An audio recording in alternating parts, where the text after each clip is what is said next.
Muy buenas tardes a todos, muchas gracias por venir a esta última sesión de la segunda temporada del ciclo Panorama. Para los recién llegados siempre nos gusta explicar qué es Panorama. Panorama, como tantas cosas, surge de una pregunta, y la pregunta era muy sencilla. La pregunta era: ¿qué pasa con la fotografía contemporánea en Murcia? Durante los últimos años, ha habido una importante actividad fotográfica en nuestra ciudad, sobre todo consistente en charlas y talleres y cursos y formación, pero en la que normalmente se daba el protagonismo a autores venidos desde fuera. Teníamos la sospecha o la intuición de que eso había creado un caldo de cultivo que sin duda iba a generar que a nuestro alrededor hubiera muchas personas haciendo cosas interesantes en el territorio de la fotografía. Para ese fin se creó Panorama. Panorama es una iniciativa del CENDEAC y el ICA que he tenido el honor de coordinar, junto con, por supuesto, muchísimas otras personas, porque esto siempre, detrás de todos estos proyectos siempre hay un gran equipo, y que hoy finalmente llega a su fin, en el fin de la segunda temporada. Como digo, la pregunta era: ¿qué pasa con la fotografía contemporánea en Murcia? ¿Qué autores hay? ¿Qué talento oculto hay a nuestro alrededor que todavía no conocemos?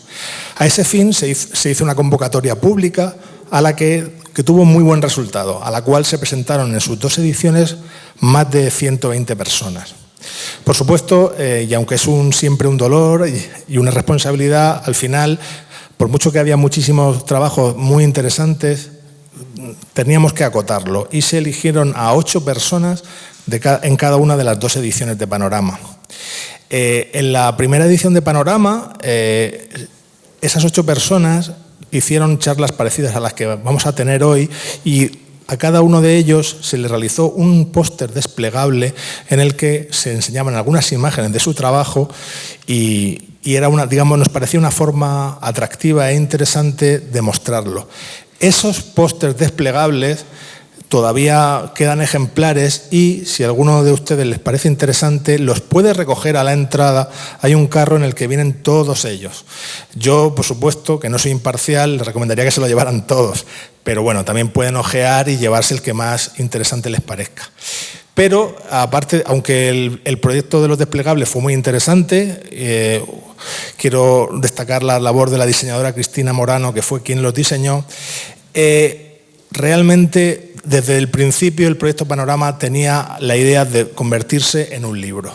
Y con ocasión de esta segunda temporada hemos recopilado los autores presentes en la primera y en la segunda, 16 en total, en un libro. En este libro, del que hablaremos después. Porque primero vamos a lo que nos ocupa ahora, que es hablar del trabajo de Tatiana Bellán y de Pascual Martínez y de Vincent Sáez. Para mí, sé que suena tópico, pero es realmente especial tenerlos aquí esta noche, porque creo que son 3 personas que pese a su evidente juventud, ya tienen una trayectoria consolidada y que creo que todavía, en la cual lo mejor todavía está por venir. Todos ellos han expuesto dentro y fuera de Murcia, dentro y fuera de nuestras fronteras. En el caso de Pascual y Vincent, han publicado libros con editoriales extranjeras. En el caso de Tatiana todavía no, pero llegará. Y como es la vida del creador contemporáneo, por supuesto, compaginan todo esto con muchas otras actividades. La vida de los fotógrafos y artistas de hoy en día pues es un poco ser hombre y mujer orquesta, y ellos lo mismo diseñan una exposición, que dan clases en la Facultad de Bellas Artes, que escriben textos, son profesores, hacen de todo, pero sin olvidar la creación.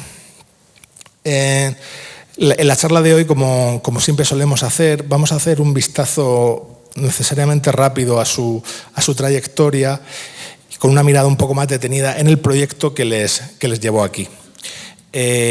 Como digo, ellos tienen muchos proyectos, son autores con amplias trayectorias, y yo les recomiendo que, si se quedan con ganas de más, como probablemente suceda, le echen un vistazo a su web, porque van a encontrar maravillas que hoy no les podemos mostrar. Vamos a empezar, nos gusta empezar por el principio, somos así de originales. Y vamos a empezar, nos gusta mucho, aunque no deja de ser un mito eso de que hay como una especie, a veces se piensa que hay un primer momento en la vida de cada artista o cada creador en el que algo cambia, algo hace clic y ya le condena o le para siempre a una vida dedicada al arte, pero no siempre es así.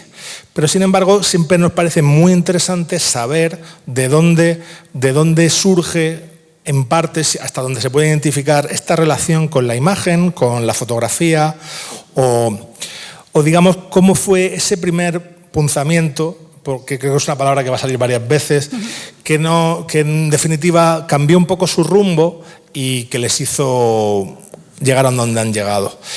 Por estricto orden alfabético, vamos a empezar por Tatiana, que, bueno, no las he presentado porque me parece un aburrimiento, lo siento, leer biografías. En la página del CENDEAC están sus datos biográficos y sus méritos, que son muchos y no poca cosa, pero yo prefiero entrar directamente en materia. En el caso de Tatiana, creo que es una historia bastante interesante que yo conocí hace poco, que precisamente su relación con la fotografía y con la imagen parte de algunos hechos que podían haber sido o que fueron traumáticos, pero que te metieron en un camino que no has abandonado desde entonces. Eso es. Bueno, en primer lugar, yo, un breve inciso, quería agradecer a CENDEAC y a LICA que nos acojan hoy, y especialmente me siento súper afortunada de compartir la mesa con Gustavo, a quien adoro. Me parece uno de los mayores profesionales de la fotografía de la región, y también creo que es una suerte que me haya tocado compartir esta velada con Pascual y Vince. Pues sí, yo quizá no te lo he contado, te enteraste la semana pasada porque yo estoy aburrida de contar mi historia. Porque, bueno, todo sucedió en el año 2003 y yo estaba de Erasmus en Roma y pues por un accidente perdí todas las fotografías que tenía de ese año. No solamente mis proyectos artísticos como tal, sino mi fotografía de vida social, así, por así decirlo. Y siempre digo que ahí comencé un duelo en sentido pues, laxo, vago, y ahí comenzó todo, en un suceso que fue bastante triste. No pude recuperar ni una sola, no guardo ni una sola imagen de mi año de Erasmus, ni una, perdí 4.000 fotos y ese fue el detonante.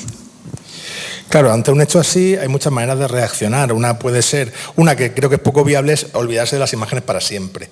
Pero tú optaste por otra manera. Empezaste una búsqueda que para de alguna manera recrear esas imágenes que habías perdido pero que todavía seguían vivas, al menos en tu memoria. Exacto. De hecho, algunas es que las puedo recordar a la perfección, o sea, las tengo en mi cabeza con una nitidez increíble. Y así que decidí, sin pretensión artística ni de proyecto, nada, pues decidí emprender la búsqueda, apropiarme de fotografías de otras personas, ya digo, al principio casi como broma, como consuelo, y pues eso, iba a mercadillos y buscaba imágenes que me recordaran a mí, a mi familia, a mi entorno, aquellos paisajes donde yo viví en la infancia, y eso se fue ampliando un poco y haciendo más grande. Y de esa inmensa selección, que luego ha servido también de base para proyectos artísticos, me has mandado 3 con las que dices que guardas una especial relación, a las que tienes un especial cariño. Sí, he hecho un poco de trampa porque Gustavo nos pidió la primera fotografía que recordáramos haber hecho. Y yo lo primero que hice fue llamar a mi madre porque tengo muy mala memoria y yo creo que esto también condiciona un poco mi trabajo como artista. Tengo muy mala memoria. Y encima, en comparación con mi hermana, que es la persona con mejor memoria, o sea, ella es capaz de recordar absolutamente una frase que dije con 11 años y me lo dice y yo, pues tiene que ser verdad, pero me parece increíble. Así que a su lado pues parezco pues, una desmemoriada inconsciente. Así que como tengo muy mala memoria, le dije a mi madre, mamá, ¿mi primera foto cuál es? Y ella me dijo, ay, claro, pues con la Berlisa de tu padre. Y yo, pero ¿eso dónde está? ¿Cuándo? ¿Cómo? Y dije, mira, no, ya que mi trabajo es postfotográfico, lo que tengo que hacer es ser un poco coherente y voy a buscar las primeras imágenes que compré. No las encontré y decidí que tenía que traer aquí las imágenes que de alguna manera había sentido hacer mías por primera vez. Y son estas 3 fotografías que durante un tiempo estuvieron en mi mesita de noche, simplemente, ya digo, para consumo propio. Yo creo mucho todavía en el consumo propio de la imagen. Conservo muchas imágenes que hago únicamente para disfrute egoísta. De hecho, sabéis que no soy activa en redes sociales ni nada de eso. Y decidí que era un buen ejemplo traer estas 3 imágenes y compartirlas con vosotros. Luego eso te he metido a caminos de los que posteriormente hablaremos. Eso es. Pasa la pelota al otro lado de la mesa. Y concretamente al caso de Pascual, que es una historia que también ha contado en alguna ocasión, pero yo personalmente nunca me canso de oírla, y que en realidad se remonta más que a los primeros años de juventud, como en el caso de Tatiana, a tu más tierna infancia. ¿Qué imágenes son esas que te hicieron cambiar, o sea, en las que notaste algo que ya no te abandonaría?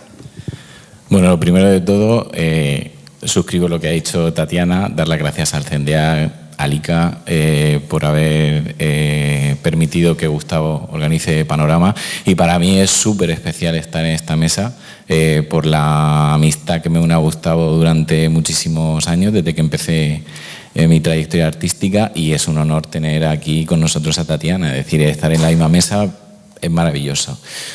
Volviendo a la pregunta que me hacías, para mí, en mi caso, no es una imagen que yo hice, es una imagen que me hicieron. Todo empieza el día de mi primera comunión, pero a mí no me regalaron una cámara el día de mi primera comunión, como le pasa a mucha gente. El día de mi comunión, mi tío se encargaba de hacer las fotos de la comunión, y cuando terminó el día, abrió la cámara sin rebobinar el carrete en el patio de mi casa. Con lo cual se velaron todas las imágenes. En ese momento mi madre no daba crédito de lo que estaba ocurriendo, y al final fue un acto de responsabilidad, porque mi madre, que yo siempre digo que es una gran artista conceptual, aunque es mi madre, pero es que tiene ideas muy, muy grandes,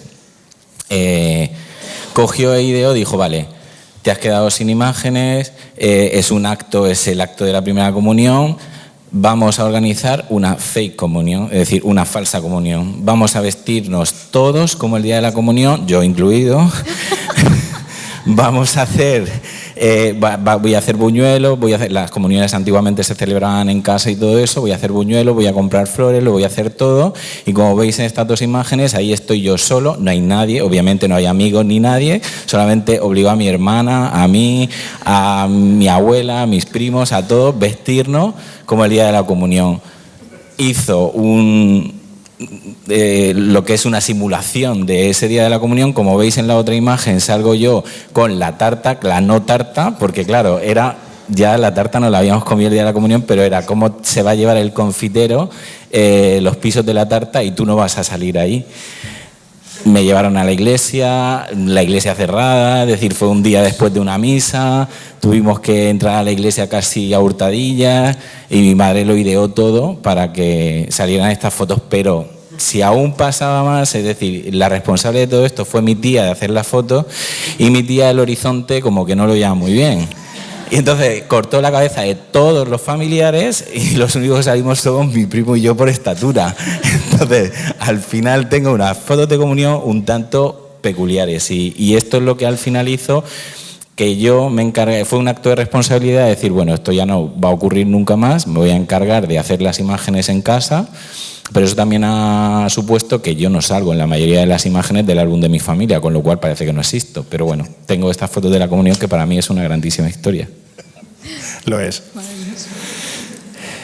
En el caso de Vincent, su llegada a la fotografía, aunque por supuesto supongo que habría tenido con ella una relación familiar como tenemos todos, pero digamos que fue como un complemento a sus estudios de arquitectura. Así es. Buenas noches en primer lugar, buenas noches a todos. Y como no me gusta repetirme, yo suelo ser bastante más sintético, y yo me reitero lo que han dicho tanto Tatiana como Pascual respecto al agradecimiento que tenemos todos por estar aquí en Panorama y compartir esta mesa con Gustavo. Por contar un poco lo que son mis inicios fotográficos, yo pertenezco a esta generación donde en la primera comunión a todos nos regalaban una Wurlitzer, pero realmente mis primeras fotos no las hice con esa cámara. La hice con la cámara que me regaló mi padre cuando, con 18 años, yo estudiando arquitectura técnica, necesito una cámara con la que poder documentar los trabajos que yo hago en la carrera. Y esta precisamente es la primera foto que yo hice con esa cámara. Yo conservo todos los negativos que desde los 18 años hice con esa cámara, y sigo conservando la cámara. Es una foto de un edificio que era para hacer un estudio histórico constructivo, un edificio histórico de mi pueblo. Al final esta fotografía y este edificio en particular se acabó convirtiendo en un proyecto fotográfico tiempo después. Porque la casa, el edificio ya no existe. Realmente lo que era un estudio histórico constructivo de un edificio se continuó siendo un estudio de lesiones del propio edificio y una propuesta de intervención del mismo, para finalmente documentar todo lo que era la demolición de ese edificio. Un edificio de más de 100 años que estaba en el pueblo donde yo nací, en Almoradí, y lo que hice en aquel momento fue documentar todo el proceso. Me hacía mucha gracia que mi profesor de esta asignatura me decía que mis fotos eran poco arquitectónicas y demasiado artísticas. Quizá en aquel momento me hizo plantearme si realmente la fotografía que yo quería hacer era esta fotografía arquitectónica para documentar trabajos o tenía realmente otras intenciones. Pero ya la sorpresa con esos accidentes felices que nos produce muchas veces la fotografía fue cuando tú tomas posesión de unos ciertos documentos que había en esa casa.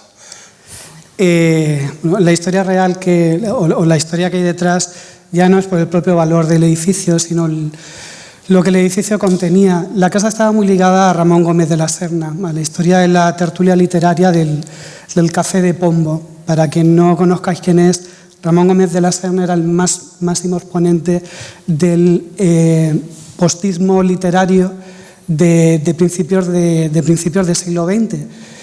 El máximo exponente de la generación de 1918. Él organizaba tertulias en el Café de Pombo, en la calle Carretas de Madrid, y las documentaba todas. Y con estos documentos él creó 2 volúmenes que tituló Pombo I y Pombo II.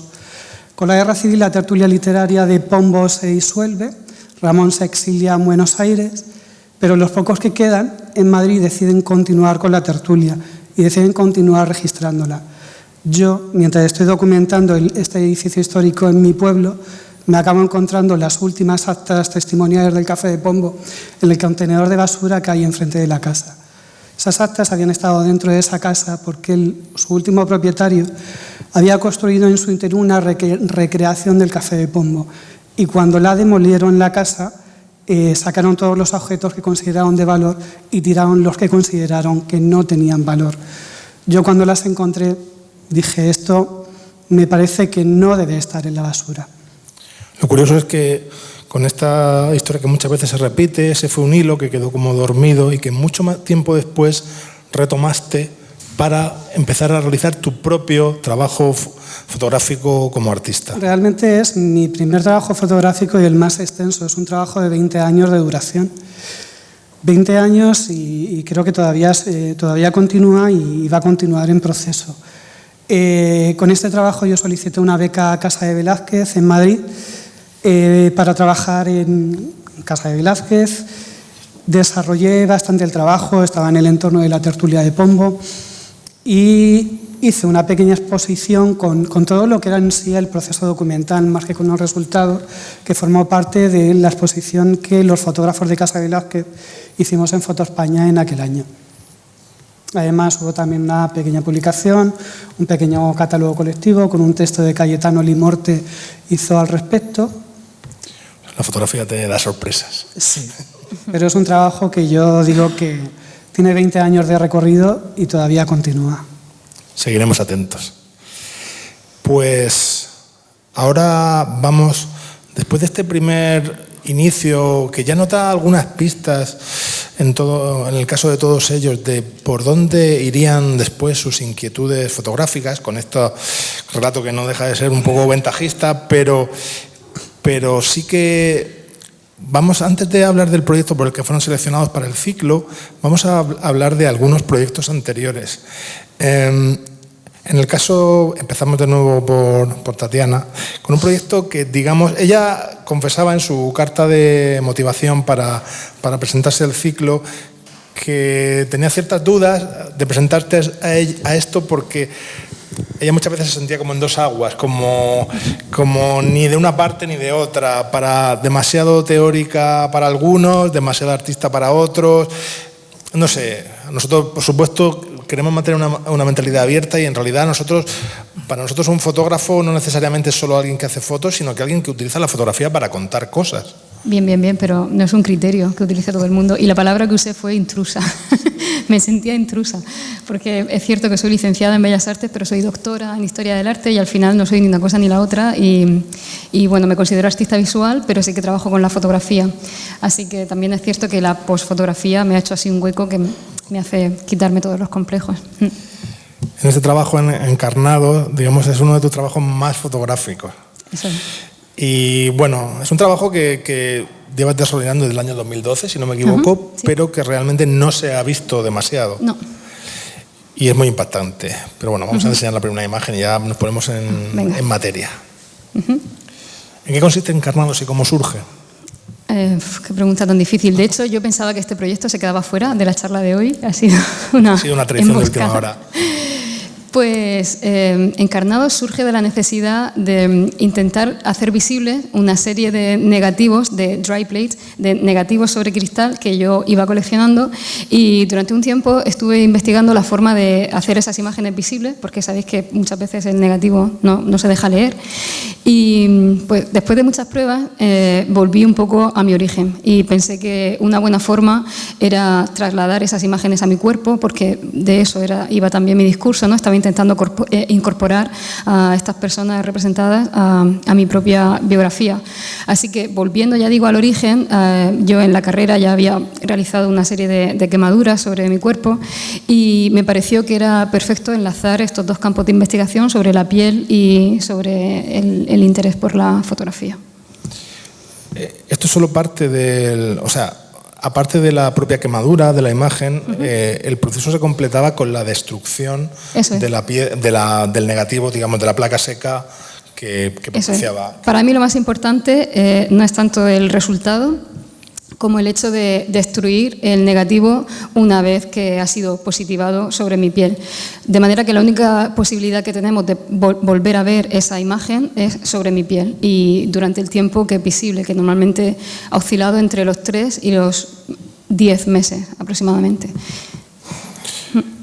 Bueno, ni que decir tiene que esto es una barbaridad. Quiero decir que ningún médico lo recomendaría. Quiero decir, porque digamos que esto es no deja de ser una quemadura, una quemadura de una cierta gravedad, pero realmente está como muy relacionado el fondo y la forma del proyecto. Porque leía en tu texto que una cosa curiosa que da que reflexionar es que incluso cuando desaparece la imagen de tu piel, la piel recuerda perfectamente, recuerda entre comillas, todas las quemaduras a las que ha sido sometida y digamos, y la hacen más vulnerable a otras quemaduras. Exacto, yo al principio hablaba de el infraleve, la marca que queda, el llevar a estas personas inscritas en tu piel durante un tiempo, hasta que entendí que no, que el cuerpo habló por sí y ya fue una cuestión fisiológica. Me hacía una quemadura y la anterior, esa zona me picaba, era como que la piel ya, imagino que no se había terminado de recuperar, no lo sé. Y como no soy una insensata y sé los riesgos que conlleva, de hecho, hasta que no hubo un momento muy complicado en mi vida, no me decidí a llevarlo a cabo. Después de ver los resultados, en concreto con esta quemadura, que tuve quemaduras de segundo grado, no decidí que el proyecto se iba a alargar. En lugar de ser una cosa que yo iba a solventar en un periodo prudencial de 6 meses o así, me quería quemar unos 20 negativos, decidí que hasta que una quemadura no sanara por completo, no me iba a hacer la siguiente.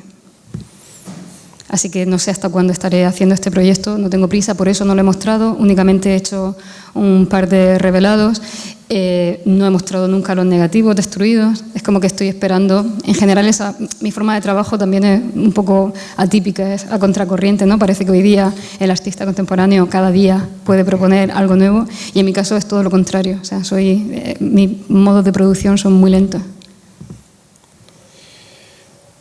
Esa preocupación con hacer visible lo invisible, con esa reflexión sobre lo que aparece, lo que desaparece, los rastros, es una cosa que siempre te acompaña. Me parece muy interesante cómo en tu trabajo haces como grandes proyectos que, digamos, se dividen en diferentes series, que son como diferentes movimientos musicales en torno a una misma melodía. Y uno de los proyectos más importantes es Fuisteis yo, que, si no me equivoco, parte de esa idea un poco ingenua quizá ya que han desaparecido gran parte de mi vida fotográfica, voy a dedicarme a coleccionar la de otros.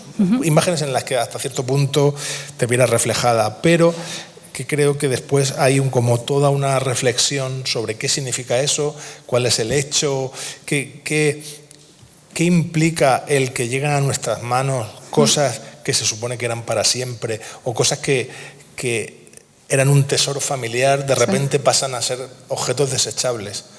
Digamos que es un aspecto muy interesante y tú lo vas a contar mucho mejor que yo. Sí, no, ya creo que me puedo callar. Qué bonita definición, lo de la melodía, en general, el interés por la desaparición, la mutación de las imágenes.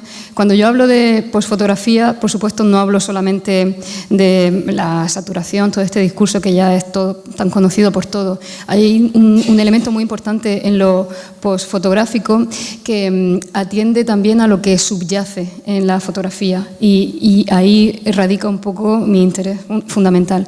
Así que una vez que comencé a coleccionar estas imágenes, a crear ese álbum ficticio, pues lógicamente los pensamientos se sucedían acerca de la naturaleza de la fotografía como algo material, que es algo que ya no existe. O sea, seguimos haciendo fotografías, pero en alma, han perdido el cuerpo y en un punto conseguí reconciliarme con el hecho de haber perdido esas imágenes y entendí que sencillamente era algo que tenía que pasar, se había acelerado un poco más y el hecho de poder adquirir lo que para mí eran tesoros y evidentemente habían sido tesoros para otras personas me dio pie a pensar en eso, cómo era posible que algo que había sido hecho para el recuerdo se convirtiera en lo opuesto, ¿no? Eran la representación del olvido más crudo. He llegado a comprar fotografías de gente que sabe que me está vendiendo a sus bisabuelos o que cree que son sus bisabuelos, no está seguro. Y eso para mí era evidentemente lo dramático, así que eso lógicamente me empujó a hablar acerca de la fragilidad, no ya tanto de la imagen o del recuerdo, sino de la propia vida. Metiendo una marcha más en esa reflexión, digamos que, puesto que concibes que todo eso va a ser como parte de un ciclo en el que la desaparición de tus imágenes y en la llegada de estas imágenes a tus manos es parte del mismo proceso, digamos que aceleras esa desaparición. Al principio hice una traslación literal. Como un primer ejercicio que nunca enseñé, borré por completo químicamente unas 800 o 1000 fotografías. Jamás las he enseñado, las tengo todavía, me duelen el alma, sé que es un crimen, pero fue necesario para llegar a donde llegué. Me vi con una serie de fotografías que, ya digo, químicamente, después de muchos ensayos, probando con diferentes sustancias, me quedaba con unos papeles en blanco que, bueno, yo podía demostrar que aquello había contenido una emulsión fotográfica porque en el reverso venía alguna inscripción, el laboratorio, etc. Y aquello sentí que no tenía sentido. Y dándole un poco una vuelta entendí que sería conveniente dejar una huella, una muestra de la imagen que había contenido y el resto sí que eliminarlo. Esta fotografía que estáis viendo en realidad es la culpable de todo porque en la primera serie de Fuiste y yo decidí reservar únicamente de la imagen las manos. Entendía que las manos de alguna manera condensaban mucha información del retratado, género, edad, estatus social, ocupación. En fin, decidí que las manos me eran muy útiles y no revelaban la identidad del representado, de alguna manera iban a facilitar que el espectador sintiera que esa imagen hacía de espejo. Lo que sucedió fue una cosa a medio camino entre lo paranormal, lo que pasa es que soy una persona de mente muy racional, y fue que después de haberla borrado, al cabo del tiempo empezó a volver a la vida. Era como que la imagen seguía ganando oscuridad.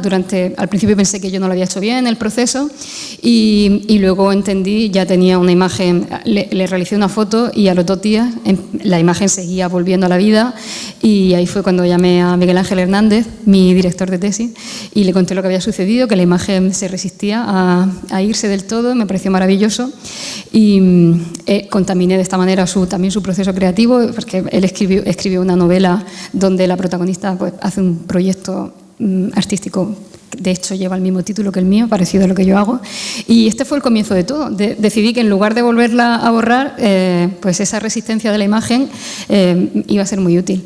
Y la fotografía aquí está acompañada pues, de esa emulsión en estado líquido de la imagen borrada.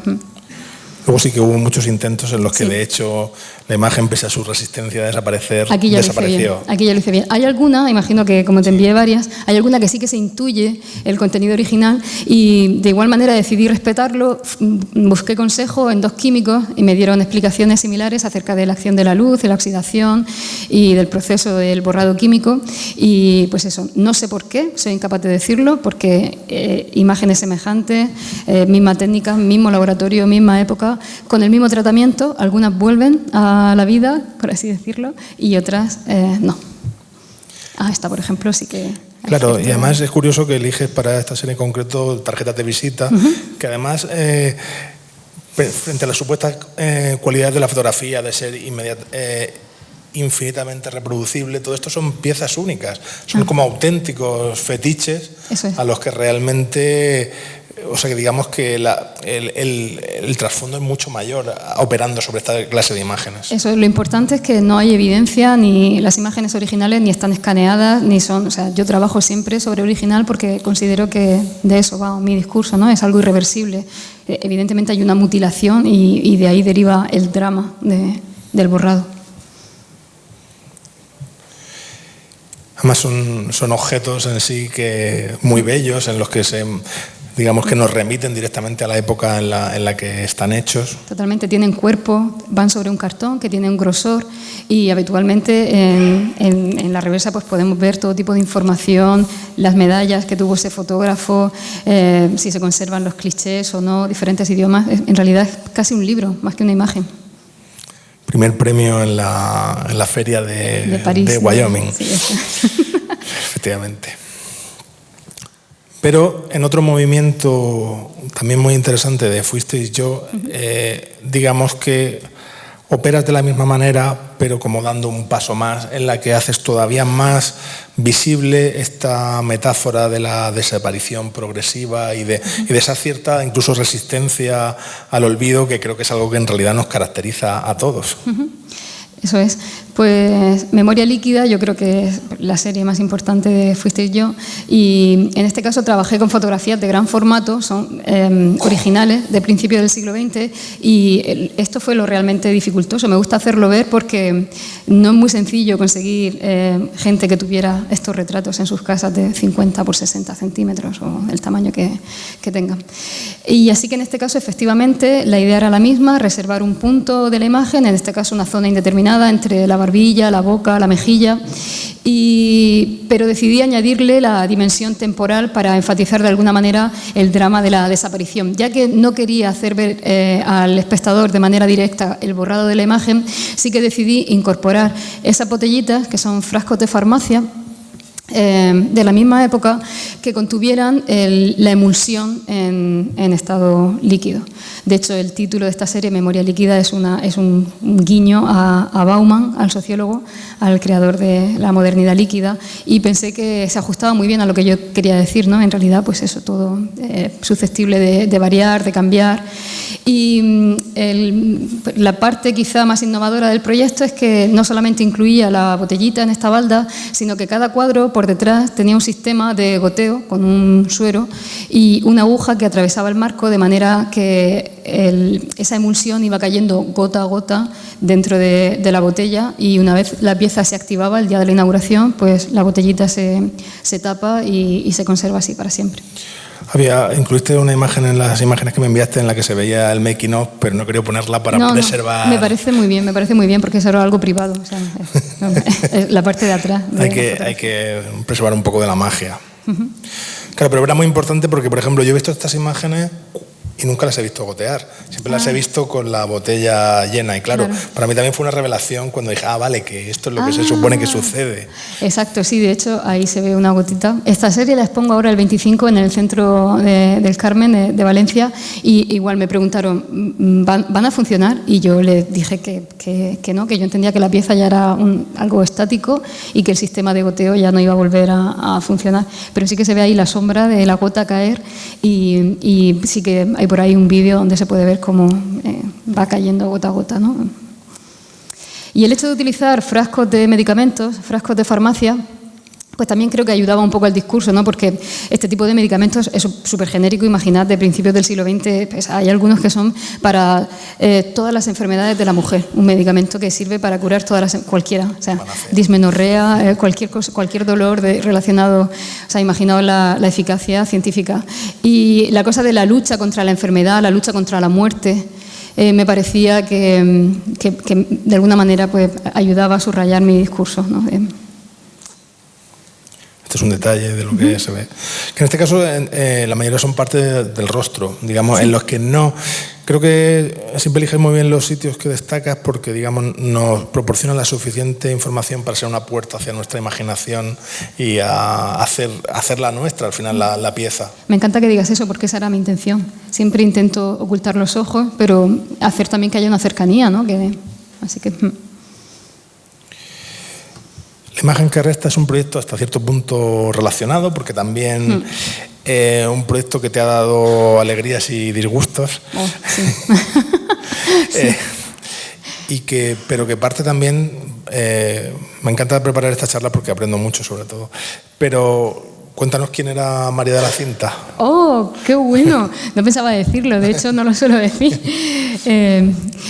Bueno, gracias a Facebook, que me ha recordado, o ya no hace falta recordar, no necesito a mi madre ni a mi hermana, sé que hoy se cumplen 101 años de la muerte de mi bisabuela, María de la Cinta, que murió en la gripe del 18, y con 31 años, muy joven.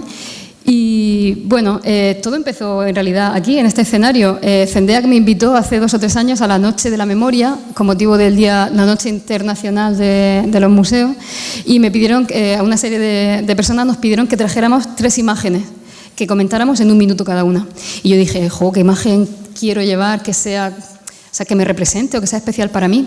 Y bueno, entendí que la imagen que yo quería mostrar era precisamente una imagen que no tenía, que era la imagen de mi bisabuela, María de la Cinta, porque todo el mundo, cuando nací, decía que yo era exactamente igual que esta persona. Evidentemente mi abuelo tampoco la conoció, murió cuando ella tenía 2 años, cuando él tenía 2 años. Y también familiares por parte de la otra rama, por la rama materna, me repetían exactamente lo mismo porque conocían a esta persona y para mí era algo muy enigmático que de pequeña pues yo sentía que el afecto de mi abuelo de alguna manera era especial porque sentía que, por lo que fuera, de manera inconsciente, que yo era la reencarnación de alguien y esto me parecía mágico, me daba miedo, era como una responsabilidad. Así que uniendo un poco mi investigación derivada de Fuiste y yo, comencé a comprar una serie de retratos, principalmente de mujeres. Todas estas imágenes son mujeres en esa búsqueda imposible de la imagen que nunca tendré, y utilizando este título ambivalente entre el resto, lo que sobra, y también lo que falta, ¿no? La imagen que resta es la que queda, la que falta por llegar, pero también es aquello que permanece. Pues comencé, en este caso, a trabajar una serie de fotografías originales a través de un procedimiento, en este caso físico en lugar de químico, lijando por detrás. Pues durante horas y horas estuve lijando fotografías hasta conseguir quedarme únicamente con la emulsión, o sea, quedarme únicamente con la parte inorgánica de la foto y retirar la pulpa del papel, la celulosa, que es la parte orgánica. De alguna manera quería hacer estas imágenes más frágiles, ¿no? Eso, subrayar, enfatizar la fragilidad de la imagen, que estaban a un tiro de piedra de ser destruidas, ¿no? Sí, como veremos después. Así que una vez que tenía, las primeras pruebas me quedaba con fotografías hechas, papel de fumar, súper frágiles, que de hecho no se podía ni exponer de la fragilidad. Así que le di otra vuelta al procedimiento y comencé a hacer esta transferencia del original sobre cristales y a trabajar sobre el cristal. Digamos que queda como la imagen reducida a su mínima esencia. Uh-huh. Sí, y evidentemente sufre daños, ¿no? No es tan legible la imagen como el original. Se ve la pérdida, ¿no? Hay cierto dolor en ver que, pues eso, que el deterioro, la mutilación, quizá. Estas imágenes se presentaron por primera vez en México. Ajá. Fíjense en esta imagen. Se nota la calidad de la imagen porque la única que tengo está hecha con un móvil y la hice, por fortuna, unos minutos antes de la catástrofe. La exposición es acompañada, al igual que pasó aquí en el Centro Párraga, con, digamos, una serie de papeles de lija, como emulando a las lijas y materiales que se han utilizado para realizar el proceso físico. Sí, ese friso iba era una degradación entre el grano más grueso y las lijas más finas, que era la que utilizaba al final. También nos encontramos con este pupitre, que digamos que entiendo que conserva parte de la pulpa de papel que fue retirada del dorso de las imágenes. Eso es. Para mí siempre es muy importante el resto, lo que sobra. Considero que hay algo casi mágico, algo que allí se contuvo, algo, es una parte del cadáver, ¿no? Y lo incorporé a la exposición como, pues eso, como una evidencia del crimen también. Bueno, tenemos un vídeo, pero vamos a ponerlo. Sí. Es corto. Esto es maravilloso porque no me he tenido que preparar nada, ni PowerPoint, ni presentación de imágenes. Yo solo vengo a que él haga el trabajo. Ah, mira. No tiene sonido. Sí, no, nada mejor. Pues este es el procedimiento. Esto lo hice en Ensenada, en diciembre del año pasado, en Baja California, con una beca del ICA. Y esto lo quise registrar como documentación, que es una cosa que tampoco me gusta mucho, pero así es como comenzó el proceso, ¿no? Primero adheriendo la imagen al cristal y luego, pues durante horas y horas, durante 10 días, en el museo, directamente, me estuve peleando con las imágenes. Respirándolas, literalmente. O sea, hay un contacto físico que para mí también es muy importante y el trabajo manual también es muy importante para mí. ¿Cuántas horas, digamos, puede llevarte el proceso con una imagen? Uy, depende, porque hay algunas que si están adheridas a cartón y no son tan fáciles de despegar como esas, directamente elijo el cartón.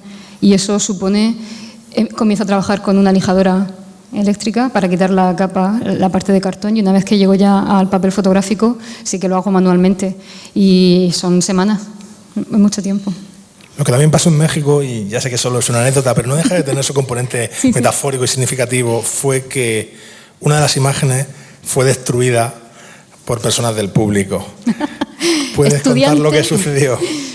Sí, bueno, sí, Bueno, cuando yo estaba hablando, en el momento, creo que estaba hablando con la prensa, me estaban haciendo una entrevista de radio, creo, oí el ruido y yo supe inmediatamente, yo estaba de espaldas, pero supe lo que había pasado, casi me muero. En el momento también me asusté porque pensé que alguien se podía haber hecho daño, porque simplemente el cristal está apoyado en la pared. Y luego se hizo un silencio, había muchísima gente y nadie me decía nada, nadie me contaba nada, nadie quería... me sentí súper sola, no entendía bien qué había pasado hasta que supe que dos estudiantes de la Facultad de Arte de Baja California, de la Universidad de Baja California, cada una había cogido una piedra, estos cantos que forman parte de la costa, bueno, del océano, que estaba a 100 metros de la sala de exposiciones, se habían puesto de acuerdo para destruirla, ¿no? Y bueno, en un principio yo pensé que había sido un malentendido porque yo había hablado de, pues eso, de la fragilidad del cristal, que sabía que tarde o temprano esas imágenes terminarían rompiéndose muy probablemente, pero claro, nunca pensé que sería ni tan rápido ni a mala fe. Así que lo pasé muy mal esa noche, pero luego entendí que me habían hecho un favor en cierta manera porque, pues sí, efectivamente ese era el fin de aquellas imágenes y me despedí con mucho dolor de ellas. En realidad su acción fue casi una pieza más. Sí, no, claro. Sí, aquí se abría un debate acerca de si realmente una exposición de este tipo de arte contemporáneo requiere de la participación del espectador. Quizás ellas entendieron que tendrían que hacerlo, que de alguna manera... o no lo sé, bueno, alguna información más tengo, pero no quisiera darle más protagonismo. O sea, cuando sé que fue a mala fe es porque tengo algún otro dato que prefiero no compartir. Sí, por eso prefiero no incluirlo. Sí, había una cuestión ahí quizá muy poco profesional entre medias. Sí. Pues dejamos a Tatiana descansar un rato y pasamos a nuestros dos chicos. Vale, este es un proyecto que hasta cierto punto creo que consideras fallido. He puesto a Pascual Martínez con toda la idea porque sé que es un proyecto que iniciaste en solitario, aunque luego, conforme comenzaste a trabajar junto con Vincent, él se incorporó. Digamos que es un proyecto que hasta cierto punto es un proyecto piloto porque siguiendo unos ciertos códigos de la fotografía documental, intenta trascenderlos, pero también está muy basado en el viaje, en la observación, en el movimiento. Digamos, un ensayo tanto temático como de manera de trabajar. ¿Qué es The Road Where I Was Born? La carretera donde nací para los... Efectivamente. The Road Where I Was Born es Cuando comencé mi carrera fotográfica, la mayoría de mis trabajos tenían un marcado carácter conceptual. Yo decidí esa línea porque, por circunstancias personales, me posicionaba en un lugar bastante cómodo.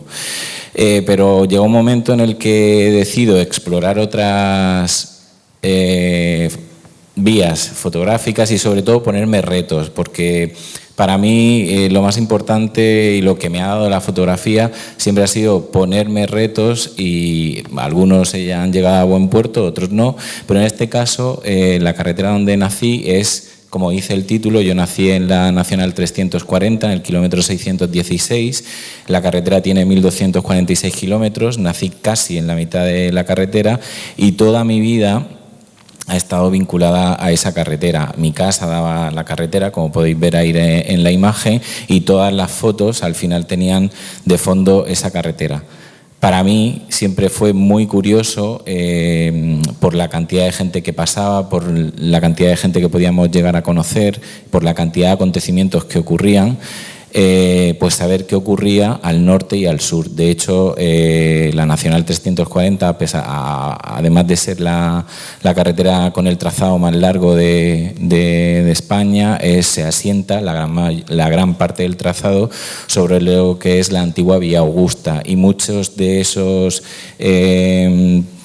trozos de carretera se siguen manteniendo, incluso el arco de Bará, que está en Tarragona, el arco romano, la carretera pasa por debajo del arco romano.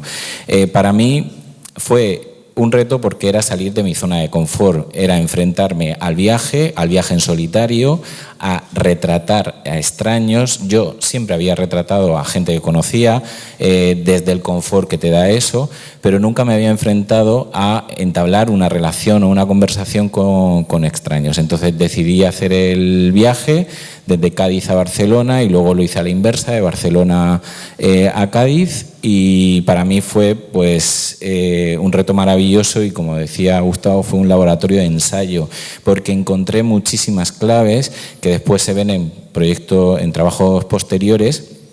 Y aunque comencé en solitario a hacer la carretera, que fue un viaje experiencial y muy experimental, yo de hecho no tenía ni rumbo ni ruta, sino que sencillamente cogía el coche, la mayoría de los días dormía en el coche, cuando ya el cuerpo no me aguantaba más pues buscaba algún otro sitio donde dormir, pero mi vinculación era constantemente decir no salir del trazado de la carretera. De hecho, aunque hay partes de autovía, el trazado original, lo que el desdoblamiento de la Nacional, sigue existiendo. En la última parte de este trabajo es cuando conozco a Vincent y él me acompaña en esa última parte, en esa última parte del trabajo que considero fallido porque no lo he sabido cerrar. Sin duda alguna, si hoy lo volviera a abordar o hiciera una mejor edición de las imágenes, sé que lo podría cerrar por lo menos de una manera con la que me pudiera sentir bastante satisfecho. También en este trabajo fue el primer contacto que tuve con la fotografía analógica.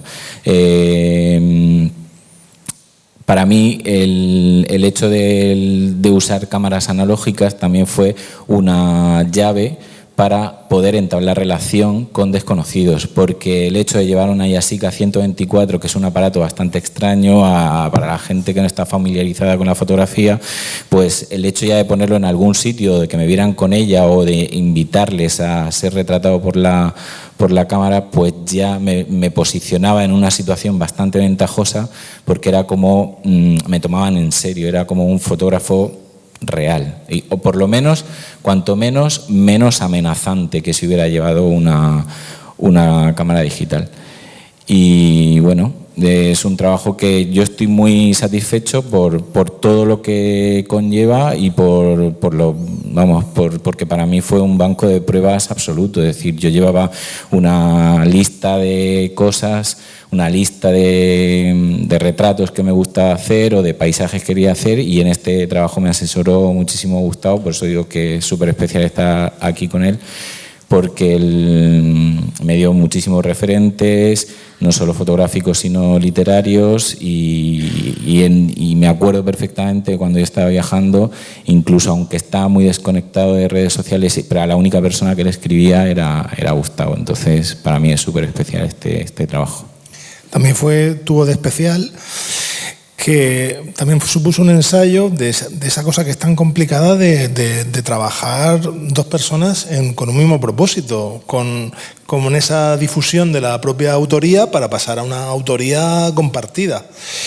Eso lo vamos a ver más en vuestro siguiente proyecto que vamos, pero sí que me gustaría que Vincent comentara algo de qué supuso para él todo ese proceso. Realmente Pascual dice que es un proyecto fallido. Yo no lo considero un proyecto fallido.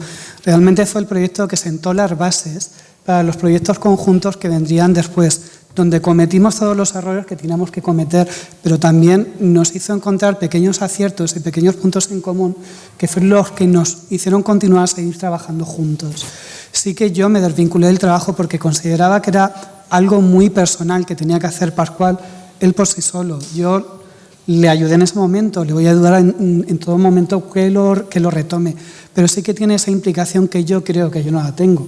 Yo no nací en la 340, yo estaba más próximo a la 332 y si el proyecto fuera sobre la 332 quizá la podríamos hacer en conjunto. Pero por mi parte es eso, que no es un proyecto fallido en el momento que sí que tiene toda esa parte productiva posterior.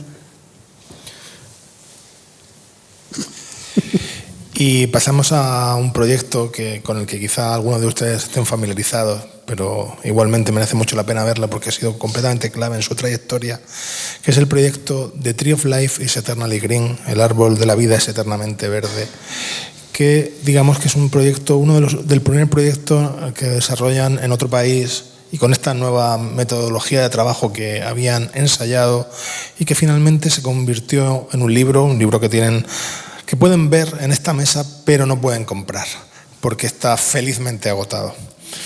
¿Qué es The Tree of Life is Eternally Green?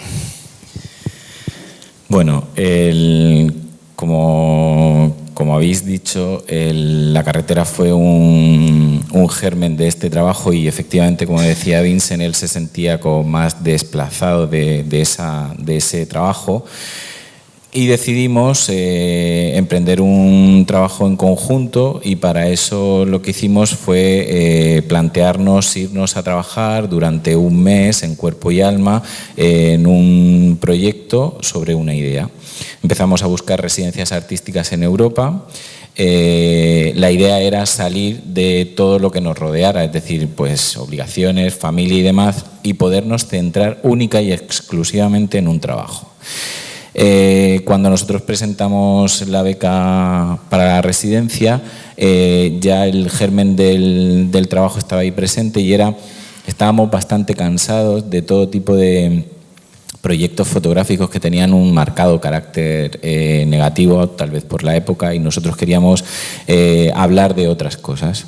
Y en ese momento empezamos a buscar esas residencias y apareció una residencia en Rumanía. La primera pregunta que nos hicimos fue ¿qué sabemos nosotros de Rumanía?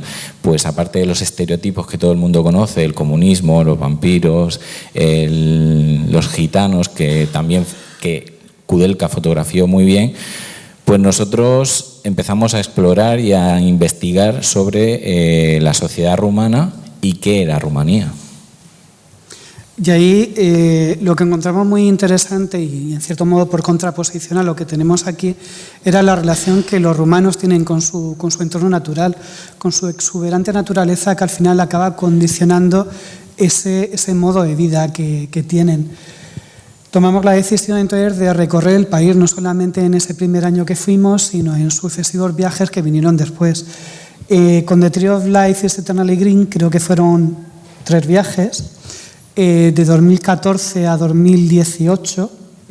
2018 fue el último viaje y intentamos tener un contacto muy directo con la gente. Sí que empezamos inicialmente a tomar una visión un poco superficial del país, sobre todo en nuestro primer viaje, con base en la residencia artística en Bucarest, pero ya cuando en los siguientes viajes nos empezamos a convivir directamente con esa gente, con rumanos que nos permitían convivir en sus casas, el tipo de imágenes que aparecían eran las que realmente teníamos en nuestra mente. El proceso creativo del trabajo fue bastante complejo y largo. Si le puedes dar al anterior, porque justo es que la imagen que veis del libro con una hoja encima fue casi el detonante cuando llegamos a la residencia. Cuando nosotros hacemos el primer viaje a Rumanía en 2014, encontramos en la residencia, habían dejado varios libros que nos servían como muebles auxiliares y entre ellos encontramos este libro que es Historia del comunismo rumana, y alguien había puesto dentro a secar hojas. Para nosotros era una idea de lo que nosotros llevábamos, porque al final era esos libros que están hechos con papel y al final alguien ha decidido meter hojas que alguien que tapa esa historia del comunismo con la naturaleza. Nosotros empezamos a investigar esa relación que tenían. Y aunque ese primer año fue muy superficial, cuando volvimos a España empezamos a hacer análisis y autocrítica de las imágenes, que eso es algo que muchas veces no se cuenta, pero nosotros pensábamos que veníamos con el trabajo de nuestras vidas y estábamos tan equivocados. Es decir, teníamos que hacer muchísimos viajes para ello. O sea que en el fondo también es la historia de un enamoramiento vuestro con un país, y como todos los amores que merecen la pena, lleva su tiempo y al principio te pueden atraer esas características, digamos, superficiales, pero luego ahondando y volviendo habéis llegado, digamos, a una visión más de conjunto y más completa de la realidad que estáis intentando retratar. Cuando nosotros volvimos, efectivamente, como bien decías, estábamos profundamente enamorados ya de Rumanía y no éramos objetivos. Pero sí que nos dimos cuenta que teníamos que cambiar la metodología de trabajo, por lo que os comentamos de la autocrítica. Nosotros siempre abogamos porque hay que hacer mucha autocrítica de los trabajos que hacemos los fotógrafos. Cambiamos la metodología de trabajo y lo que hicimos fue viajar a lo largo de todo el país viviendo con la gente durante 3 días. En esos 3 días, el primer día hacíamos una toma de contacto, conocíamos a la gente. El segundo día hacíamos la toma fotográfica o las tomas fotográficas, y el tercer día nos obligábamos a irnos porque si no ya se establecían unas relaciones y unos vínculos demasiado estrechos. Los rumanos son muy hospitalarios y ese tercer día llorábamos amargamente cuando nos íbamos de las casas. Lo que se creó fue una cadena maravillosa porque, aunque contábamos con el apoyo de 2 periodistas, una rumana y otra española, que nos dieron los primeros contactos, a partir de ahí esa gente iba llamando a otra gente avisándole de que íbamos a ir con este trabajo, y al final hicimos 6.000 kilómetros a lo largo de todo el país entre norte, sur, este y oeste.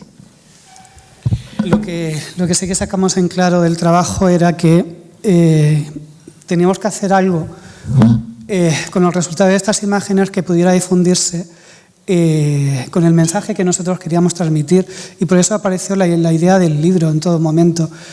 De ese primer viaje hicimos una maqueta que al segundo viaje llevábamos para mostrarle a la gente y enseñarle lo que nosotros estábamos mostrando de su país. Y el siguiente viaje volvimos a hacer lo mismo. La idea era crear esto, crear en cierto modo un objeto sensorial, que la gente tuviera en sus manos y que pudiera sentir lo mismo que nosotros sentíamos cuando estábamos en ese país. Para llegar a esto, lo que hicimos fue presentarnos a visionadores de portfolios con el trabajo. Y allí tuvimos la suerte de conocer a esta gran mujer que veis aquí. La foto además la hizo Gustavo cuando estábamos en el visionado, y era la primera vez que conocíamos a Tiffany Jones de la editorial Overlaps. Estábamos en el rincón de la fotografía d'Arles, y en ese primer visionado que tuvimos, ella, el primer contacto que tuvo con la maqueta, lo que le hizo fue enamorarse completamente del trabajo. Como veis, el visionado era súper cómodo, 38 grados a la sombra, aquí con una sombrilla en un patio, no, pero el Festival de Fotografía de Arles está muy bien. Nosotros conocemos allí a Tiffany. Y bueno, los visionados son de 20 minutos. Ella, cuando terminaron los 20 minutos, no tenía a nadie después. Nosotros era el primer visionado que teníamos y no teníamos visionados hasta el día siguiente, y entonces ella nos dijo que si nos podíamos quedar más tiempo con ella. Casi al final estuvimos con ella alrededor de 1 hora. Y bueno, como ocurre y como nos había ocurrido en tantísimos visionados, pues cuando nos levantamos de allí nos dijo, bueno, aquí tenéis mi correo electrónico, cuando llegue a Londres la semana que viene me escribís un mail, me mandáis todo el material, me mandáis el PDF, el InDesign, las imágenes y demás, y vamos a ver cómo toma forma todo esto. Como nosotros nos había ocurrido tantas veces que habíamos mandado mail y caen en saco roto, pues bueno, el lunes enviamos ese mail y el martes Tiffany nos contestó y que quería ponerse a trabajar en el libro con nosotros. El proceso del libro dura casi 1 año, porque nosotros decidimos, más de 1 año, porque nosotros decidimos volver en invierno para mostrar una visión totalmente global de lo que es el país. Nuestras imágenes en aquella maqueta parecía que en Rumanía era siempre verano y primavera, y no es así, es decir, sufren unos duros inviernos de menos 28, menos 12 grados, oscila la temperatura, y decidimos volver en invierno para hacer las tomas fotográficas y así que el hilo narrativo del libro fuera pues desde el invierno hasta el verano. Se comienza la estructura narrativa con el libro rumano, a partir de ahí las imágenes de invierno, después primavera y verano, y terminamos con unas ilustraciones de una ilustradora rumana que se llama Minerva Luca, y lo que veis en esas páginas transparentes son plantas y hojas que nosotros íbamos cogiendo, como hizo aquel rumano anónimo que nos brindó aquel herbario. Pues de todas esas páginas íbamos haciendo nuestro propio herbario, que luego se escanearon y se pusieron de manera transparente en el libro, dialogando así lo que es la imagen de la naturaleza con los retratos.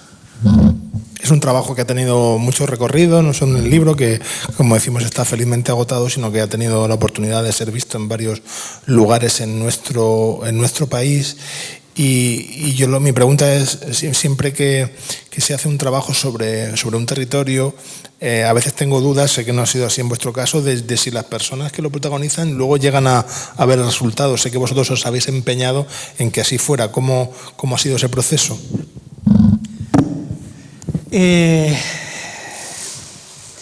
Realmente, cuando nosotros recibimos los libros por parte de la editorial a nosotros nos dio un número de ejemplares para nosotros.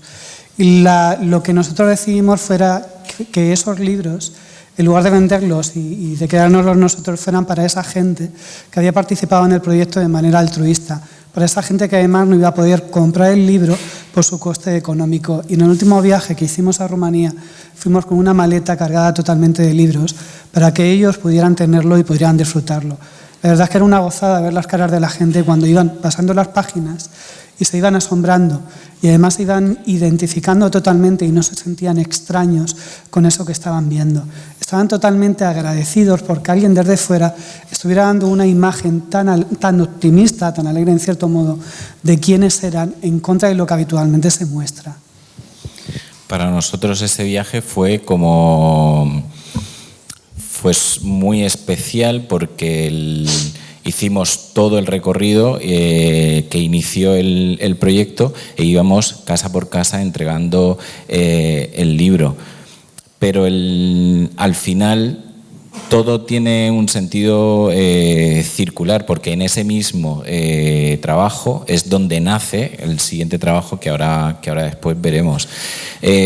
Para nosotros, del libro se hicieron, cuando hablamos con Tiffany de la tirada, por lo general se hacen, aquí tenemos a un editor en la sala, se hacen 750, 1000 ejemplares, ya no se hacen tanto las tiradas de 1000, se hacen de 750, pero nosotros no somos nadie, es decir, no somos conocidos. Y cuando hablamos con Tiffany nos parecía una burrada como hacer 750 libros. Decidimos hacer 450. La sorpresa fue que el libro salió en marzo de 2018 y en septiembre de 2018 estaba agotado en todo el mundo.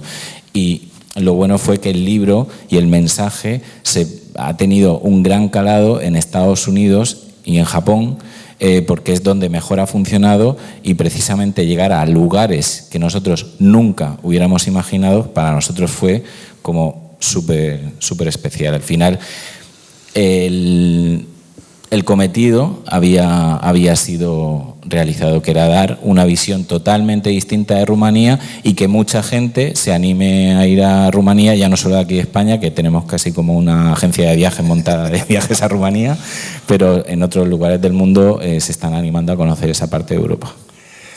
Pasamos de Rumanía al pasado y vamos a ver los proyectos por los que fueron seleccionados para esta charla, para esta edición de Panorama. Concretamente empezamos por Tatiana, que nos presenta un proyecto que se llama La sombra del fotógrafo. De nuevo tiene como en común con sus proyectos anteriores que hemos visto determinadas preocupaciones, pero aquí, digamos, no hay una acción que tú realices sobre las imágenes, sino, digamos, una labor de coleccionismo casi o de apropiación. ¿Qué es La sombra del fotógrafo? Pues efectivamente, en este caso he sido más respetuosa con las fotografías y de nuevo todo comenzó de manera azarosa.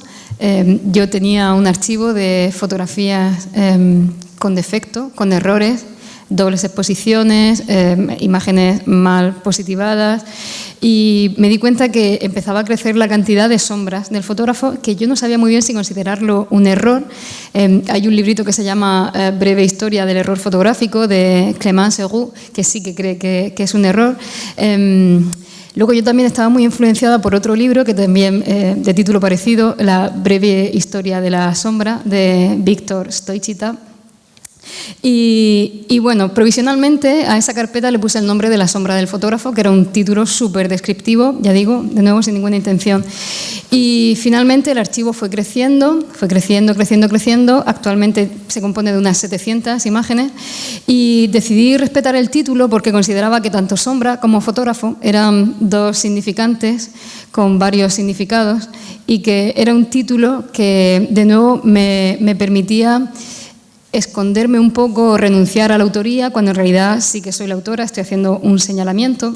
Sé que hay otros coleccionistas que guardan este tipo de imágenes, evidentemente son muy sugerentes, porque por eso creo que hacen que la imaginación vuele. El otro día, de hecho, tuvimos una conversación súper interesante cuando nos reunimos acerca de pues, qué pensarían las personas cuando vieran esa sombra, realmente la verían, no la verían. Y bueno, un poco mi labor ha sido efectivamente de coleccionar y clasificar, pero la clasificación se ha vuelto un trabajo infinito. De hecho, considero que el proyecto está inacabado, creo que jamás lo voy a acabar, y eso, el apropiacionismo, bueno, que Fontcuberta no hablaría de apropiación, sino de adopción, de ad optare, como la elección. El apropiacionismo él lo reserva para la modernidad, y en la posmodernidad habla de adoptar la imagen porque hay un giro. Es como cuando un patricio adoptaba a un plebeyo, no solamente, o sea, no lo robaba, o sea, no es apropiarse, es que le concedía otro estatus. Yo quiero creer que yo también estoy dotando a la imagen de otro estatus, por lo tanto tiene otra lectura, ¿no? Y otro significado. Eso también me parece bastante interesante. Así que mi labor ha sido básicamente pues, crear infinidad de subcarpetas con categorías, modalidades temáticas y sobre todo formales. A Gustavo le pasé 4 o 5 carpetas, pues sombras, plano americano a la izquierda, sombra sobre persona, sombra con los brazos arriba, sombras de mujer, sombra al centro, sombra transparente, en fin. Es infinito, asumo que es un trabajo que nunca jamás en la vida voy a poder terminar. En realidad, cuando he hecho la selección, para respetar esa especie de baile de la sombra, he cogido una de cada carpeta y luego he vuelto para atrás. Digamos que hay una especie de carrusel. Bueno. De hecho, yo voy a ser muy sincera, quise presentar este proyecto que lo llevaba ejecutando desde hacía 7 u 8 años. Quise presentarlo a esta convocatoria porque quería que Gustavo me ayudara a solventarlo, a darle salida, a ver cuál era la forma en la que teníamos que presentarlo, cómo podía hacerlo, si respetando el tamaño, cómo tenía que ser la secuencia, cómo agrupar las imágenes, cómo orientar la lectura. O sea que en realidad yo vine aquí a que a que el señor editor me echara un cable. Grave error. A mí me parece muy interesante este trabajo porque creo que es un trabajo que creo que funciona mucho por acumulación. Creo que creo que la propia abundancia de imágenes eso es uno de sus puntos fuertes. Yo creo que resumir este trabajo con 10 grandes éxitos me parece que sería un flaco favor. Creo que funciona como por acumulación porque creo que incluso las imágenes de archivo siempre operan de una manera muy curiosa o me da la sensación sobre nosotros porque siempre como que nos generan un efecto muy grande de decir esta gente, aparte del evidente de probablemente esta gente está muerta y por algún motivo tengo yo su imagen y no debería ser así. Pero yo creo que a mí lo que me pasa por lo menos, igual a ti no, pero es que yo al principio no veía la sombra, solo veía a la gente. O sea, luego es después cuando... Y luego solo ves la sombra. Sí.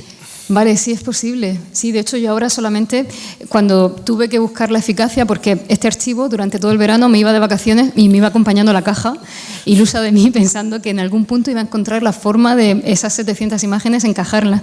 Y claro, ya cuando Gustavo me dijo, no, mándalas ya, porque yo, no se puede, el trabajo infinito, le mandé una foto del caos del estudio. Y en ese momento venga, tengo que sistematizar, ordenar, voy a clasificar, y ahí solamente veía sombras. Y digo, espera un momento, ¿qué acabo de ver? Solamente me fijaba en la sombra, si era mujer, si no, cámara de formato, qué tipo de sombra, y el resto me resultaba invisible. Y ahí también entendí que esto que se dice que hoy día hacemos más imágenes de las que podemos ver en vida, porque no habría tiempo, en realidad yo entendí que en mi caso es al contrario. Yo suelo ver más imágenes de las que produzco.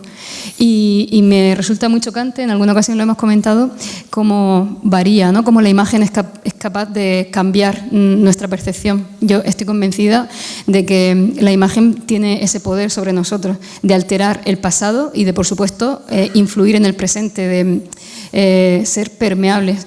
Y eso, la evidencia de eso era sencillamente el ver cómo yo era capaz de leer una imagen de manera muy diferente según mi estado emocional, y cuando habían pasado pues a lo mejor unos meses entre un momento y otro. Es muy curioso porque si en Fuiste yo llegas a la conclusión de que esas especies de muletas de la memoria son como la perfecta metáfora del olvido, en realidad esta funciona de una manera parecida, porque si bien la sombra puede interpretarse como la reivindicación del fotógrafo de ojo que yo también estaba aquí, pero en el fondo nos hace todavía más palpable su desaparición, porque de estas personas prácticamente solo tenemos su imagen, pero del fotógrafo no tenemos nada, solo tenemos su sombra. Exacto. Que, bueno, de la cual podemos inferir unas cuantas cosas. Para empezar, bastantes. A mí me llamó mucho la atención, y ya te comenté el otro día, la enorme cantidad de sombras de mujeres. Sí. Porque siempre parece que... Fue una de mis primeras conclusiones. Que las imágenes familiares siempre han sido como una especie de patrimonio de provincia del hombre, pero no es así.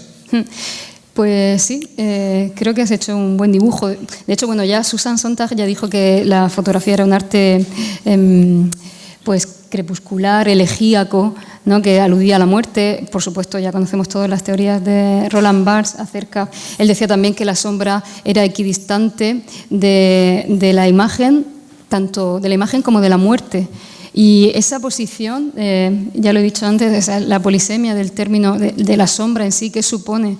O sea, ese es el reflejo, ahí queda el retrato, ¿no? del hacedor, del protagonista, pero que está en un segundo plano. Pues por lo que fuera, me veo ahí. No sé, es como, sí, hay una presencia, pero que opacada o oculta o no tan evidente, pero que está ahí. Y también por eso decía lo de renunciar a la autoría. No sé. Es un poco como una cierta reflexión sobre los ciclos que que en definitiva operan siempre sobre nosotros sin que nos demos cuenta de esa especie de resistencia al olvido y que ese sea, hombre, es una visión un poco desesperanzadora lo de nos aferramos a permanecer, pero el destino es desaparecer. Exacto, eso creo que sí, lo más evidente. Es una imagen alegre para que ustedes la disfruten. Y el otro día comentábamos que pues, probablemente la mayor parte de estas imágenes son errores. De hecho, hay un artículo que se publicó en la Photo Revue en 1901, una revista de fotografía, donde se hablaba de pues eso, los pequeños vicios que tenían los fotógrafos amateurs que hacían, que se colocaban mal, de espaldas al sol, porque buscando la mejor posición, que se consideraba un error, pero yo estoy convencida que hay mucha gente que se ha retratado de manera consciente, no lo puedo demostrar. Pero no tengo ninguna duda que hay gente que ha intentado incluirse en la foto de grupo, ha buscado la misma altura de la cabeza para proyectarse sobre ellos. Por supuesto, tengo algunas imágenes de sombras únicamente, o a lo mejor hay una ardilla al fondo, pero no sé qué parte es la azarosa. No sé si el objeto a retratar era la ardilla del fondo de la imagen o era realmente la sombra, súper bien encajada en el centro. Y eso también me parece muy sugerente. La hizo otra ardilla en la foto. Sí, eso. Esto es solo parte de... Solo una parte muy pequeña, y esta foto, ¿no te la he pasado yo? Sí, ¿Ah, sí? No sé dónde la he sacado. He estado investigando muchas cosas. Sí. Sí, a mí me parece que en el fondo también es curioso porque en los últimos tiempos sí que ha habido como un creciente interés en las fotos de archivo, como la foto vernácula, pero como también para hacerla decir cosas que nos interesan a nosotros y no necesariamente lo que sus autores querían significar en su momento. Creo que eso en realidad es completamente, por mucho que nos parezca gente... O sea, a mí me sorprenden lo actuales que me parecen muchas de estas imágenes. Me parece increíble lo vivos que están estas personas muertas. Claro, son infinitas, condensan historias y al final es inevitable pensar qué sería de esa gente, de su vida. Pues eso, la mayoría están muertos, pero aún así, ¿a qué se dedicaban? Pero, por ejemplo, estos niños estaban en junio del 60, sí. No es hace tanto. No, claro, sí, es reciente. Y que es algo que evidentemente es un tema que está interesando cada vez más a los artistas, el álbum familiar, se ha escrito mucho sobre ello. Yo lo he sentido personalmente en un índice para mí revelador, que es el precio de las imágenes. En 2010 o así yo podía comprar lotes de imágenes al peso, súper ofensivamente baratos, y individualmente pues a lo mejor 10 centavos, muchas de ellas las compro en California o incluso aquí 20 céntimos. Era más costoso el envío por correo postal que la imagen en sí, y ahora esto se ha puesto muy de moda porque es mucho más complejo encontrar material económico, así que sí. Lo arruinamos todo. Sí. No, pero está bien, ¿no? Porque lo dramático era lo otro, que aparecieran un archivo de este tipo en el contenedor. Historias como estas hay 1000, yo también lo he vivido, o sea, claro. No al nivel de los modeling, pero por supuesto que yo he rescatado fotografías de los contenedores. Let's go. Llega el turno de un proyecto que no se ha visto en ninguna parte y que va a sorprender mucho a los fans de a los fans. O sea, realmente aquí creando expectativas. Es curioso porque realmente son unas imágenes muy diferentes a todas aquellas que hemos visto, pero creo que están íntimamente relacionadas en el sentido de que las reflexiones que las animan son cosas que os han venido a la cabeza en el proceso de hacer los anteriores proyectos, de dónde va la imagen, qué está pasando ahora con la imagen, cómo las consumimos, cómo las producimos, están destinadas a durar, desaparecerán, no sobrevivirán. Pues sí, a ver, Expedición no concluyente no se ha visto en ningún sitio, es la primera vez que lo presentamos y al final es un trabajo intrínsecamente ligado a lo anterior, pero muy diferente visualmente, porque como decíamos, si algo se caracteriza a nuestro trabajo es porque nos ponemos retos de manera constante y esto fue un reto porque salió una convocatoria muy interesante para el yacimiento histórico de Medina Zahara en Córdoba para una reinterpretación de lo que es el propio yacimiento. Algo que está hiper mega fotografiado y que el reto era cómo darle a eso otros, cómo llegar a fotografiarlo y darle otro sentido. Ese es realmente el germen. Nos presentamos a la convocatoria. Muchas veces el germen de nuestros proyectos salen de así, de presentarse a una convocatoria. Nos quedamos los segundos. Gustó muchísimo el trabajo y la reinterpretación que habíamos hecho del yacimiento, y a partir de ahí decidimos que esta expedición no concluyente, y no concluyente porque de alguna manera es como le pasa a Tatiana con su trabajo, esto creemos que va a ser infinito porque esto va a ser muy difícil de cerrar, es una expedición fotográfica basada en el viaje, por eso también, como dice Gustavo, tiene muchísimo de relación con nuestros proyectos anteriores, en el que lo que hacemos es utilizar la abstracción para evitar lo que es la representación. Es decir, cuando vamos a un lugar, por lo general lo que hacemos es siempre, si no la misma imagen, y casi siempre se hacen las mismas imágenes de los lugares. Nosotros lo que hacemos es intentar darle un giro a esa representación, abstraernos totalmente y reinterpretar el lugar. Realmente nosotros dos viajamos mucho juntos y hacemos muchas fotos juntos. Es decir, volvemos de cada viaje con las cámaras cargadas de fotos, y eso nos hacía pensar si realmente lo que habíamos hecho tenía algún sentido, o si iba hacia algún lugar, o si estábamos haciendo las mismas fotos que realmente todo el mundo estaba haciendo, y queríamos seguir contaminando el mundo de esas imágenes ya repetidas hasta la saciedad. Y por eso fue cuando nos planteamos en hacer las antifotos, o las fotos antisociales. Las llamamos antisociales porque serían las fotos que uno nunca subiría de un viaje en sus redes sociales. Todas estas imágenes están hechas, es decir, como parten de una idea de la expedición, del viaje como expedición, de los viajes que hacían los expedicionarios en el siglo XIX. Las imágenes están hechas con todo tipo de cámaras, desde la cámara de placas hasta la cámara de medio formato, una cámara compacta, una cámara digital.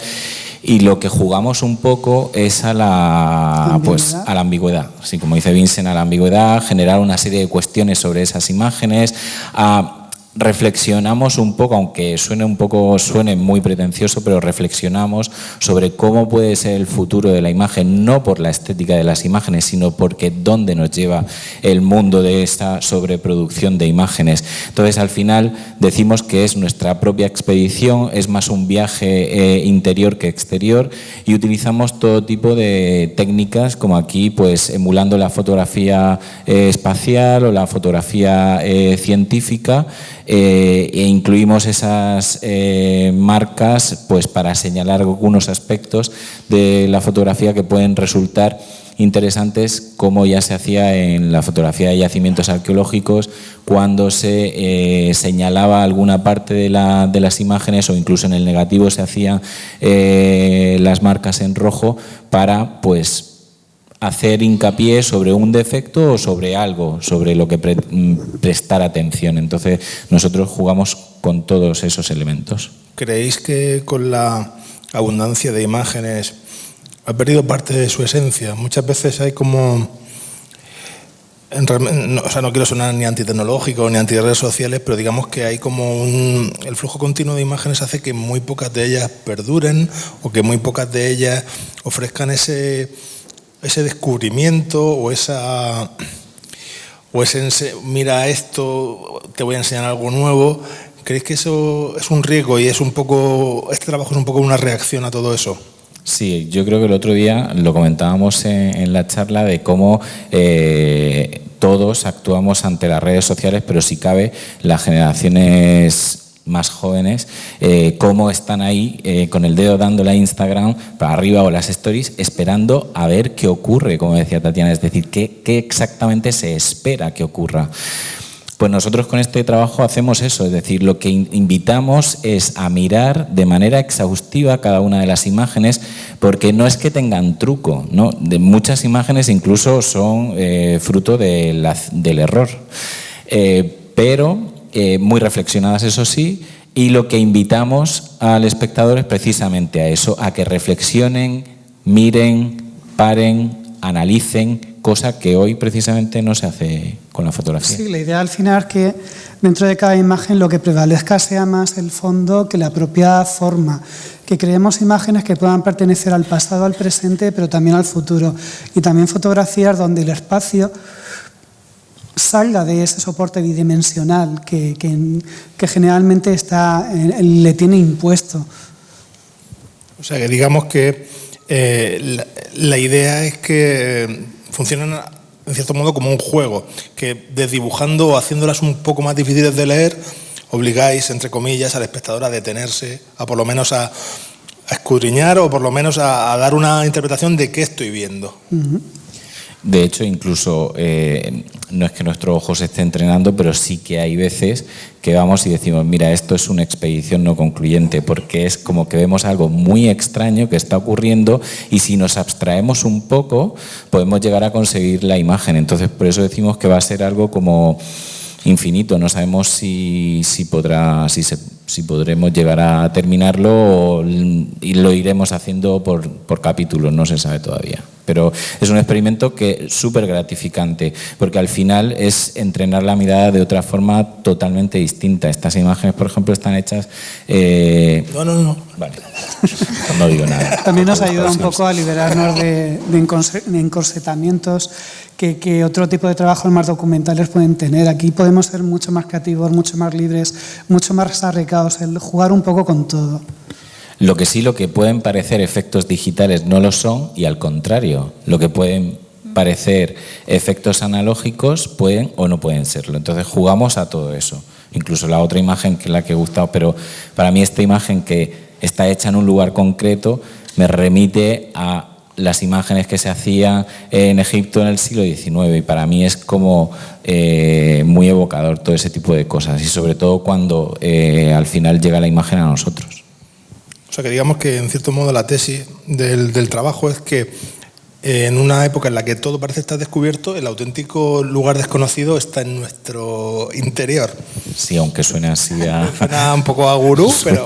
Sí, o a gurú, a frase así como ya muy manida. Pero sí, pero en el interior, en el sentido de cómo nosotros mismos podemos llegar a entender lo que vemos. Y esa falta de reflexión o esa falta de pararnos a pensar y a meditar sobre la imagen. Entonces también, ante el futuro incierto en el que nos encontramos en el mundo de la imagen, en el mundo de la fotografía, pues es una manera de pararnos a pensar y reflexionar sobre diferentes temas. Pero vamos, nosotros no hemos venido aquí a decir nada que no se sepa. Vamos a echar un vistazo rápido un vistazo al futuro, a cosas que vendrán, porque como en la última charla nos estamos explayando y ya nos han dicho que basta. Y aparte de que tenemos que hablar del libro, que es muy importante, no se vayan, merecerá la pena. Le pedimos a Tatiana, ella, según su propia definición, trabaja de una manera muy lenta y no le gusta tampoco enseñar los proyectos antes de que estén finalizados, pero nos mandó, a modo de trailers del futuro, 3 imágenes que resumen cosas en las que estás trabajando. Una sería esta. Sí, siempre hay un ejercicio, es temerario, ¿no?, enseñar lo que uno va haciendo, me parece, pero bueno, nos gusta el riesgo. Sí, decidí mandarte 3 imágenes que resumieran los 3 proyectos así en general en los que me veo inmersa, que estoy llevando un poco a la vez. Esta primera imagen no es un proyecto ni fotográfico ni nada, es sencillamente voy a enseñar el material con el que estoy trabajando y que se convertirá en un futuro en un proyecto. Esto que tengo en mi mano es todo el pelo que he ido perdiendo y que he podido conservar desde el 15 de diciembre de 2014. Mi intención es seguir conservándolo hasta el 15 de diciembre del presente año, durante 5 años.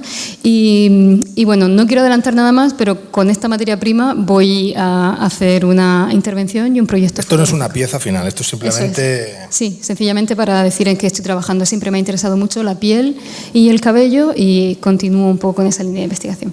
Esta otra imagen es el polvo, en este caso es parte del polvo de esas fotografías que he ido lijando progresivamente, que también lo guardo pues casi como una reliquia y que se va a convertir en un proyecto gracias a la sugerencia de un comisario que tuvo conocimiento, que lo estaba guardando. No solamente el polvo de las fotografías, también estoy guardando el polvo de... pues, de todos los aparatos tecnológicos que me rodean, por ejemplo, el que se va acumulando en los filtros del aire acondicionado de mi casa. Y hasta aquí puedo leer. Y finalmente, este quizás sea el proyecto que más ilusionada me tiene. Estoy haciendo acopio de una serie de lápidas, tengo pues como 15 o 20 de momento. Y bueno, tuve conocimiento de que en el cementerio Nuestro Padre Jesús de Murcia estaban desalojando una serie de nichos que los familiares ya no pagaban el alquiler, que se renueva cada 5 años, y cuando se publica en el boletín oficial de la región, dejando un periodo prudencial, pues esos huesos van al osario, a la fosa común, y pedí permiso para quedarme con las lápidas.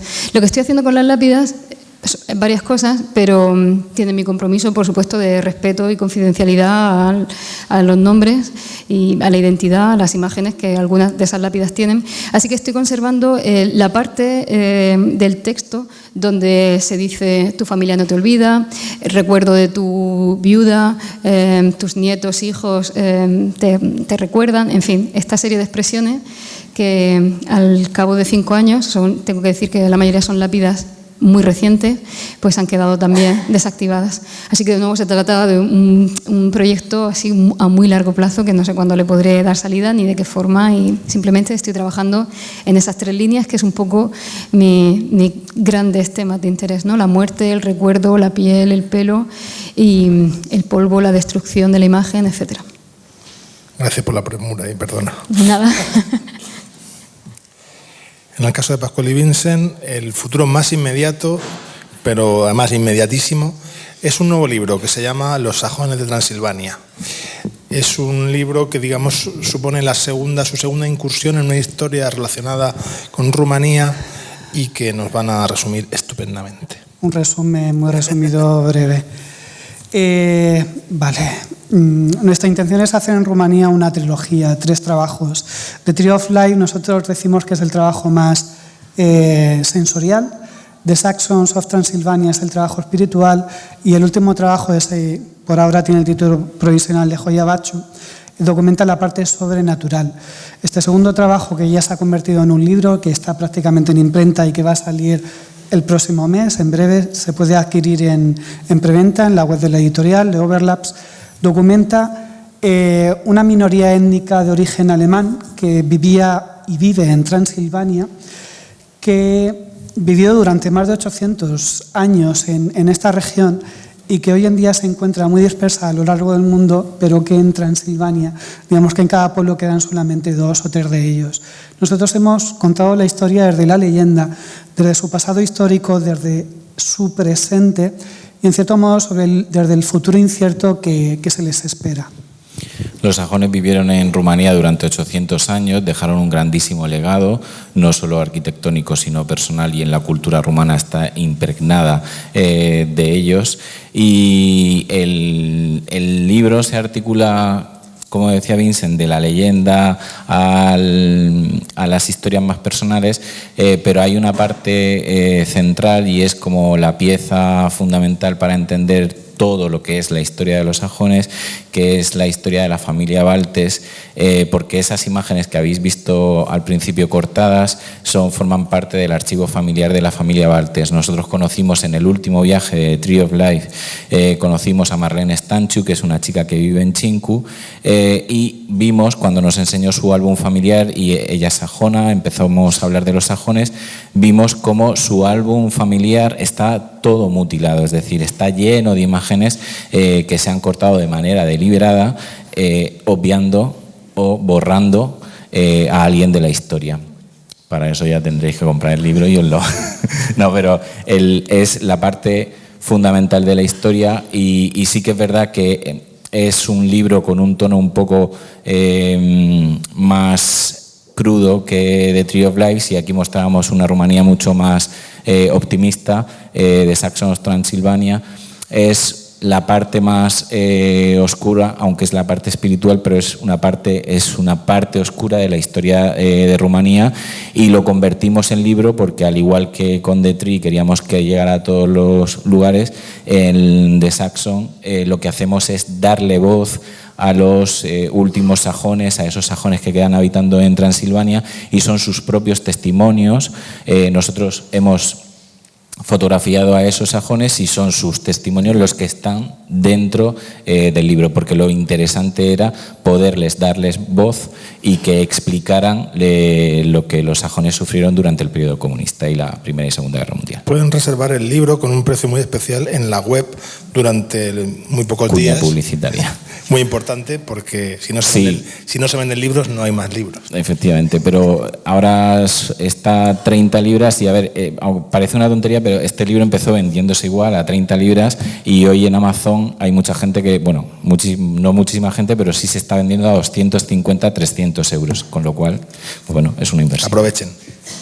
Y por solamente dar un vistacito a ese posible o ese probable próximo libro que habla de los aspectos más sobrenaturales de la cultura rumana, vemos algunas imágenes de Joya Bachu que ya se imaginan que va a ser bastante inquietante. Bueno, es la intención hablar de esa parte sobrenatural y de esa cultura popular que ha creado una cantidad de mitos y leyendas que desembocan en parte de esos clichés que crean esa imagen denostada sobre Rumanía. Nosotros utilizamos mucho material de archivo, también fotografías nuestras, donde queremos un poco hablar de qué es verdad y qué es mentira dentro de estas historias. Pues por nuestra parte nada más. Va a haber una breve presentación del libro, un libro que tendrán ocasión de ver enseguida, y muchísimas gracias.